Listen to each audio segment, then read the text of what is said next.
Hola a todos, soy Adriano Peta, del canal Geopolítica Mundial, y en el video de hoy vamos a hablar de nuevo sobre la guerra.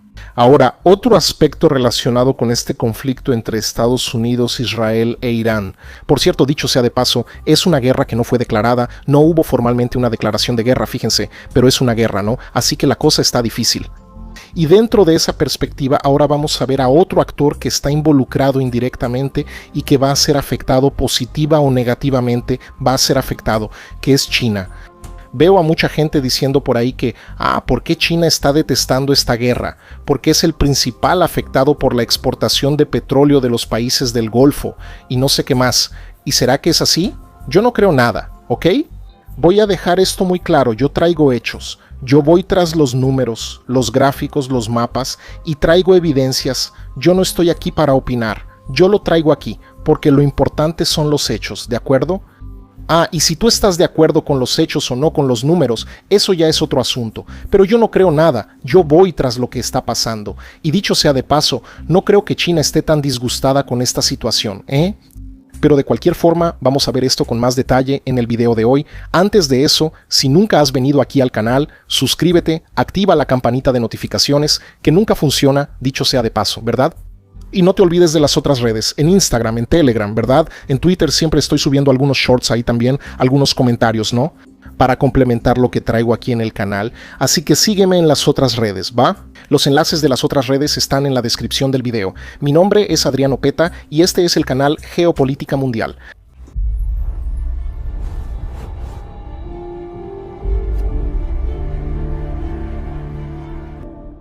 Cuando estudiamos la historia de la movilidad global y de la energía, lo primero que notamos es cómo estos dos factores están definidos por momentos de ruptura que obligan a una reconfiguración completa de los patrones de consumo y de las prioridades industriales.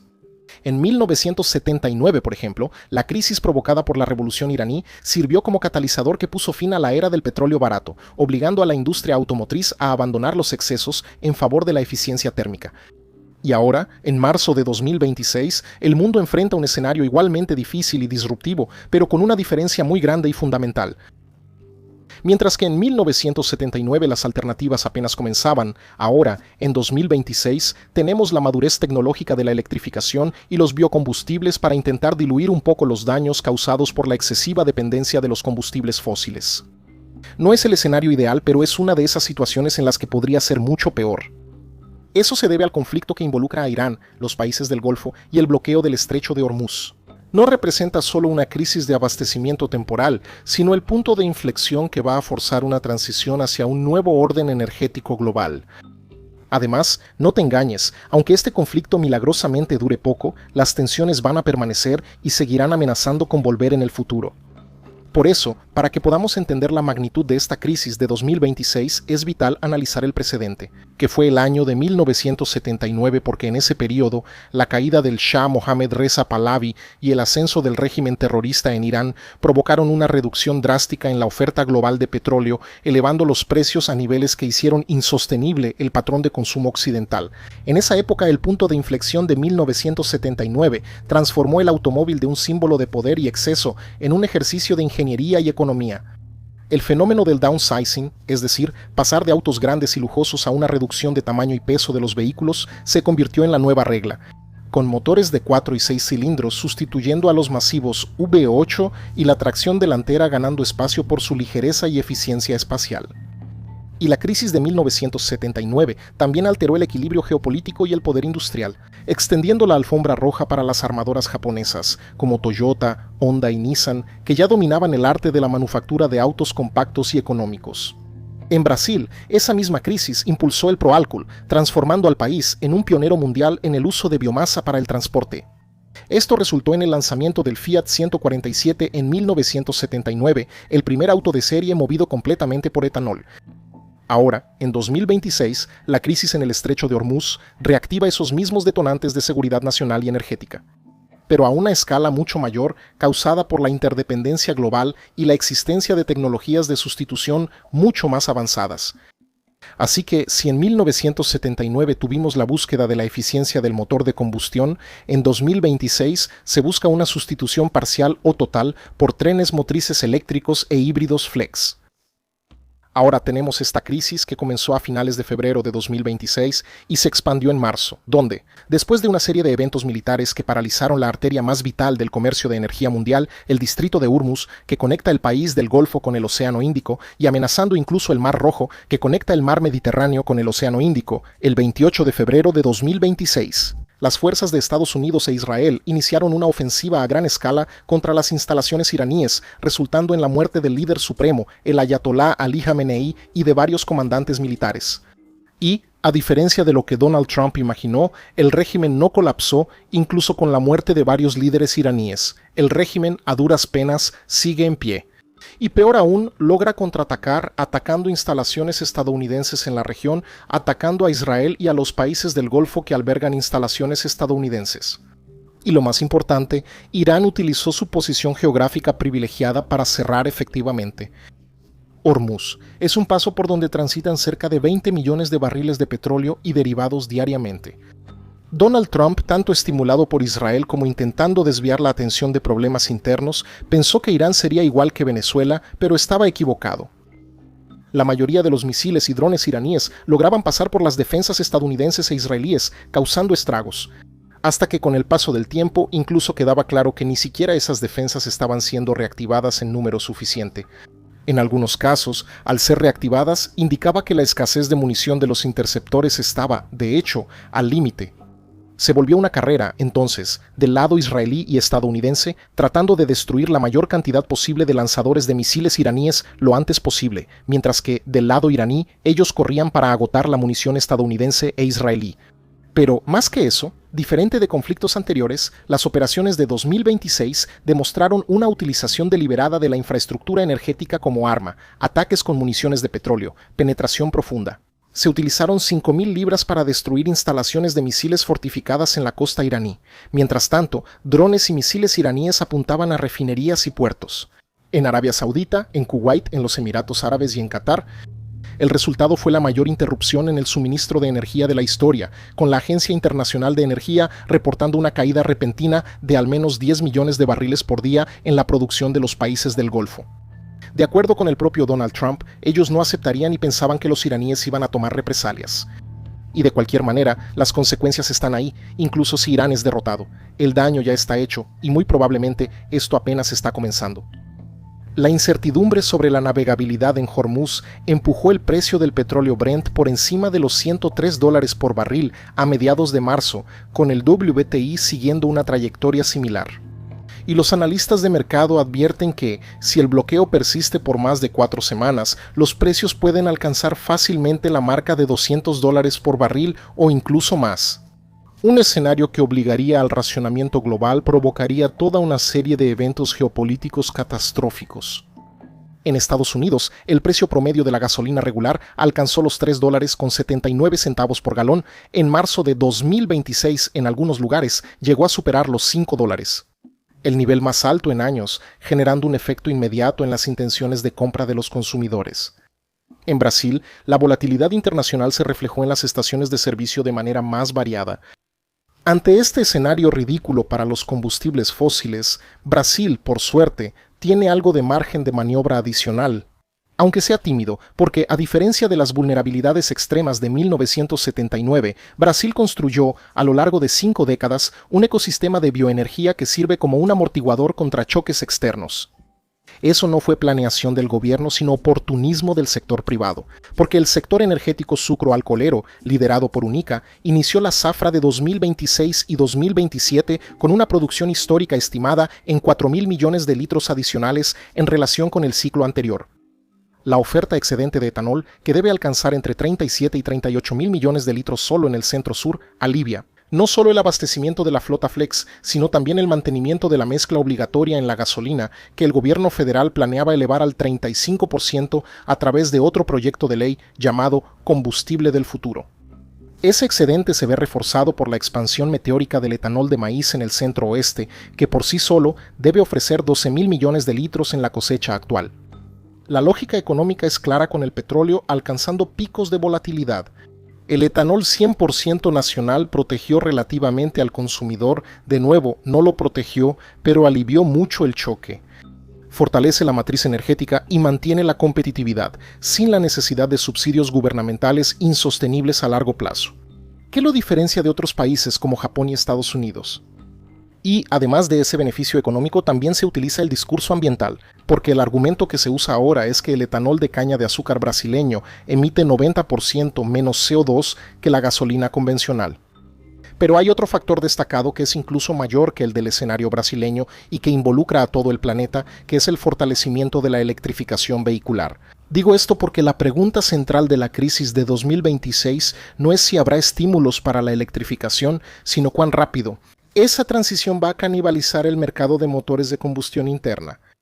Porque sí, el cierre de Hormuz es el golpe de gracia en la narrativa de la seguridad energética basada en combustibles fósiles. Analistas tanto de think tanks como del sector corporativo ya han constatado que la crisis actual, sumada a ese momento Ucrania para Asia, van a empujar ese modelo. Mientras que la invasión en Ucrania en 2022 obligó a Europa a buscar independencia del gas ruso.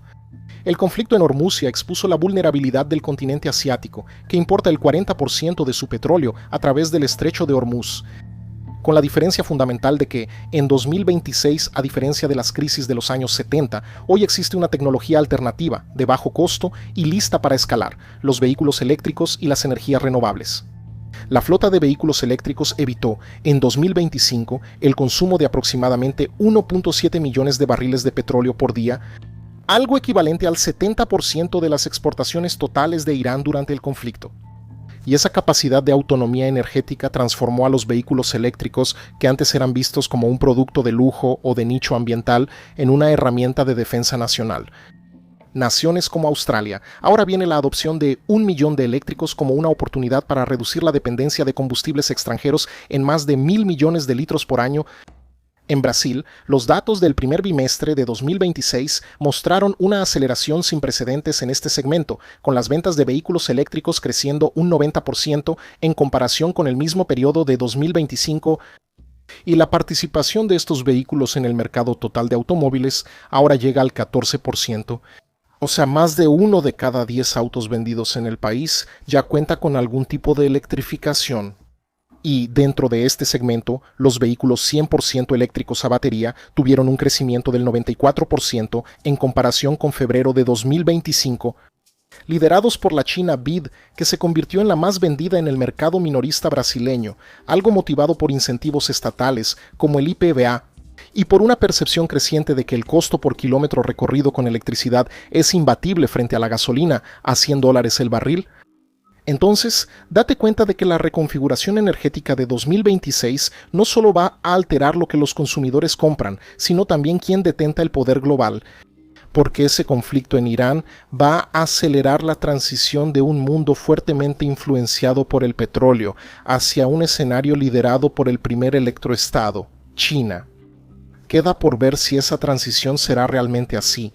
No se puede afirmar como algo definitivo, pero sí que la tendencia hoy es esa, es seguir en esa dirección. Ya comenté aquí en el canal cómo Rusia está siendo beneficiada con este conflicto, pero no es solo ella, porque en este escenario, China emerge como la gran ganadora geopolítica de esta crisis de 2026 debido a su control casi absoluto sobre los componentes fundamentales de la electrificación. Mientras Occidente luchaba con el encarecimiento del petróleo, China ya venía aumentando su capacidad industrial para producir baterías y vehículos eléctricos, en volúmenes y costos que ninguna otra nación puede igualar. El dominio chino es estructural y se basa en décadas de inversión estatal en la cadena de suministro de minerales críticos. Pekín no controla solo la extracción, sino principalmente el procesamiento de materiales como litio, cobalto, níquel y tierras raras. Y, gracias a ese ecosistema, China logró no aislarse totalmente de los impactos del petróleo, pero al menos consiguió disminuir relativamente el impacto de la crisis y la inestabilidad del petróleo sobre su economía. Algo que, incluso en 2024, casi la mitad de los autos nuevos vendidos internamente en el país ya eran eléctricos, y su red de carga pública representa el 66% del total mundial. Además, China posee reservas estratégicas de petróleo estimadas en 2026 en 1.300 millones de barriles, lo que le da una buena resistencia, incluso superior a la de Estados Unidos, frente a la crisis de Hormuz. Y mientras las marcas chinas como BYD y Xiaomi expanden su presencia global, la industria automotriz estadounidense enfrenta un momento de crisis existencial. La administración de Donald Trump terminó con los incentivos federales y aumentó los impuestos para la compra de autos eléctricos, además de debilitar las regulaciones de emisiones. Lo que irónicamente permitió que China avanzara aún más en el liderazgo tecnológico.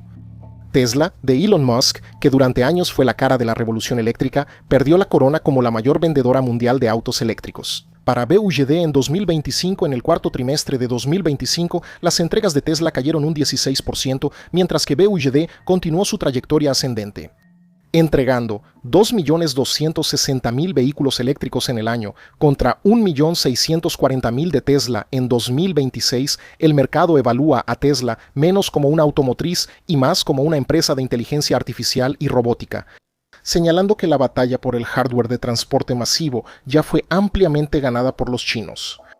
No es casualidad que este desplazamiento del eje del poder hacia Oriente haya generado una reacción en Occidente.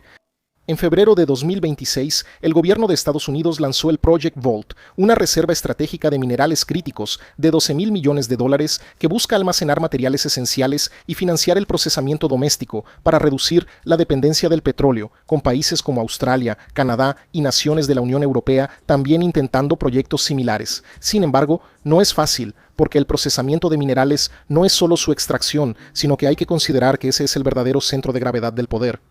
Construir polos industriales de refinación de litio o producción de precursores químicos lleva años de inversiones intensivas en capital, tecnología y mano de obra altamente especializada. En esas áreas, China tiene costos al menos un 30% más bajos, lo que dificulta superar el dominio chino. Occidente ha apostado por innovaciones que incluyen el uso de inteligencia artificial para acelerar el descubrimiento de nuevas químicas de baterías que utilicen minerales más abundantes o secundarios, como el sodio, y la recuperación de minerales de residuos industriales e incluso de cenizas de carbón. Esta crisis de 2026 no es solo un cambio de motores, es un cambio en la estructura de costos de la civilización moderna. La volatilidad del petróleo por encima de los $100 por barril cambia la estructura de costos de la civilización moderna. 100 el barril es de la volatilidad moderna y los análisis indican que cada aumento de $10 en la volatilidad de la civilización moderna por encima del barril.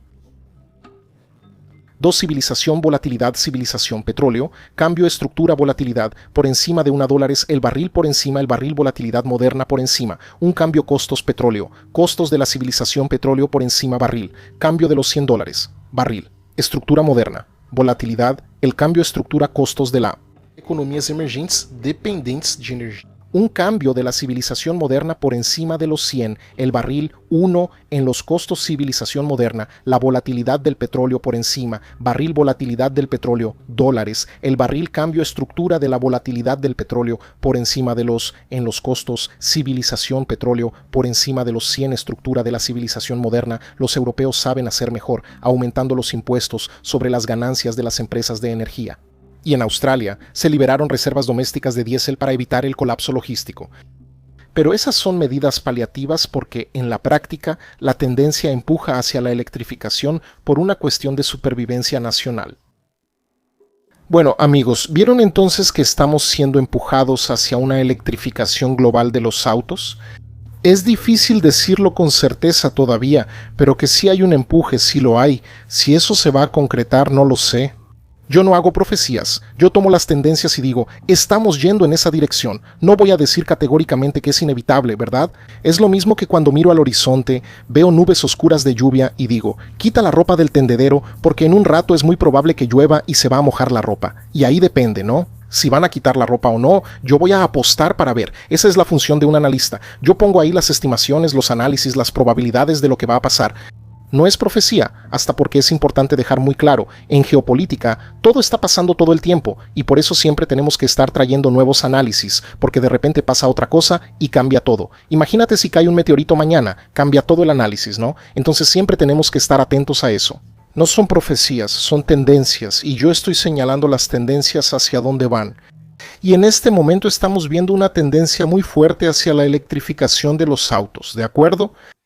¿Y sabes por qué puedo traer este tipo de contenido técnico, denso, que aleja a la mayoría de las personas de YouTube que solo quieren ver quién gana? Es como una hinchada, quieren ver quién gana en el combate, F-35 o Su-47, qué país tiene más tanques de guerra, ese tipo de cosas, ¿verdad? Y tú explicas la Tercera Guerra, la Segunda Guerra Mundial en 3 minutos en los shorts. Ustedes no son así, a ustedes les gusta el contenido más denso. ¿Saben por qué puedo darme esa libertad académica y libertad creativa de ir tras eso? Por los miembros. Más del 90% de los ingresos del canal Geopolítica Mundial vienen de los miembros. En términos de visualizaciones, el canal gana muy poco. YouTube lo esconde debajo de la alfombra. Entonces, gracias a los miembros puedo tener ese grado de libertad y dedicación. Entonces, considera hacerte miembro no solo. Tú garantizas que este modelo siga funcionando aquí para ti y a cambio vas a tener contenido de geopolítica, los videos exclusivos para miembros, ¿verdad? Que es geopolítica del Imperio Mongol, historia geopolítica de los Estados Unidos y ahora ya puedo decirlo categóricamente. Además de un curso que tenemos exclusivo para miembros, que es el de Introducción a la Inteligencia y Contrainteligencia, también vamos a tener otro curso exclusivo para los miembros, que es el curso de El Príncipe de Maquiavelo, aplicado a la geopolítica moderna, exclusivo para los miembros. Mira nada más, ¿eh? ¡Qué padre! Entonces, hazte miembro, vas a tener acceso a un montón de canales con videos sumamente académicos y educativos, a cambio, claro, y además aseguras el funcionamiento del canal Geopolítica Mundial, ¿va? Gracias a todos, un abrazo y hasta el próximo video.